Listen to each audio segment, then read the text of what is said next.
माह रमज़ान मुबारक के रोज़े किसी भी वजह से रह गए हों तो उसकी क़ज़ा कैसे की जाए। तो पहले तो ये समझ लीजिए कि रमज़ान मुबारक के महीने के रोज़े जिससे छूट जाएं वो कौन से ऐसे लोग हैं जिन पर क़ज़ा लाजिम है। सबसे पहले अगर कोई शख्स मरीज़ था, बीमार था और उन दिनों वो रोज़ा रखने की ताकत नहीं रखता था बीमारी की वजह से, तकलीफ़ की वजह से, तो जैसे ही वो बीमारी ख़त्म हो गई, तंदुरुस्त हो गया, बुखार था, दीगर कोई भी बीमारी तकलीफ़ थी और रोज़ा रखने की ताकत नहीं थी, जिस्म कमज़ोर पड़ गया था, अब जैसे ही वो ठीक होगा तो बीमारी के दौरान जितने उसके रोज़े रह गए, एक रहा हो, दो रहे हों, चार रहे हों, जितने भी उसके रोज़े रहे हों उनकी गिनती कर ले। तो रमज़ान मुबारक के महीने के बाद ईद का दिन छोड़ दे, पहला दिन, उसके बाद जो है उन रोज़ों की क़ज़ा करना शुरू कर दें।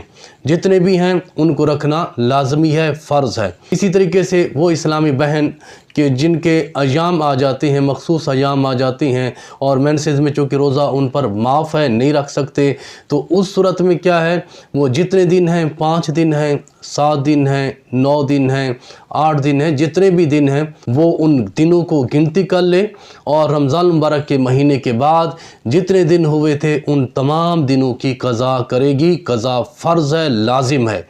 इसी तरीके से अगर वो औरत जो अपने बच्चे को दूध पिलाने की वजह से रोज़ा छोड़ रही थी, जब उसका ये मसला हल हो जाए उसके बाद जितने रोज़े उसने रमज़ान मुबारक के छोड़े हैं उन रोज़ों की क़ज़ा उस पर फ़र्ज़ है। इसी तरीके से वो औरत जो प्रेगनेंसी के मसले में थी और रोज़ा रखना उसके लिए मुश्किल था, तो जैसे ही वो अपनी इस परेशानी से बाहर निकलेगी तो जितने भी उसने इन हालात में रोज़े छोड़े हैं उस पर क़ज़ा फ़र्ज़ है। अच्छा, ये वो लोग हैं कि ये रोज़े का फ़िदिया देकर इस फ़र्ज़ से बरी नहीं हो सकते। ये सोचे कि हम रोज़े का फ़िदिया दे दें, 8 रोज़े कौन रखे, 10 रोज़े कौन रखे, या इससे कम या ज़्यादा जितने भी रोज़े रह रहे हैं हम हर रोज़े का फ़िदिया दे दें तो रोज़ा माफ़ हो जाएगा। नहीं, रोज़ा माफ़ नहीं होगा। इन तमाम लोगों पर फ़र्ज़ है कि वो रोज़े की क़ज़ा करेंगे। अब वो कब करें? ईद का पहला दिन छोड़ दें, उसके बाद जो है आप रोज़े रखना शुरू कर दें। लाज़मी नहीं है कि आप मुसलसल रखें।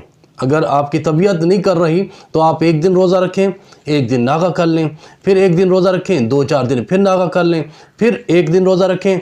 अपनी तबीयत के मुताबिक तो हफ़्ते में 2 या 3 रोज़े रखते जाएं, लेकिन कोशिश करें जल्दी रखने की, क्योंकि ये आप पर फ़र्ज़ है, क़र्ज़ है।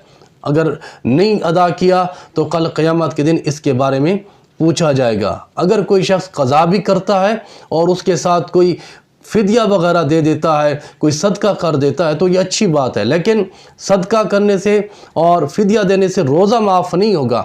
हाँ, रोज़ा भी रख रहे हैं क़ज़ा के तौर पर और साथ में फ़िदिया दे रहे हैं, सदका दे रहे हैं, तो ये बहुत अच्छी बात है कि अल्लाह तबारक व तआला इससे आपको बेहतरीन अजर अता फ़रमाएगा।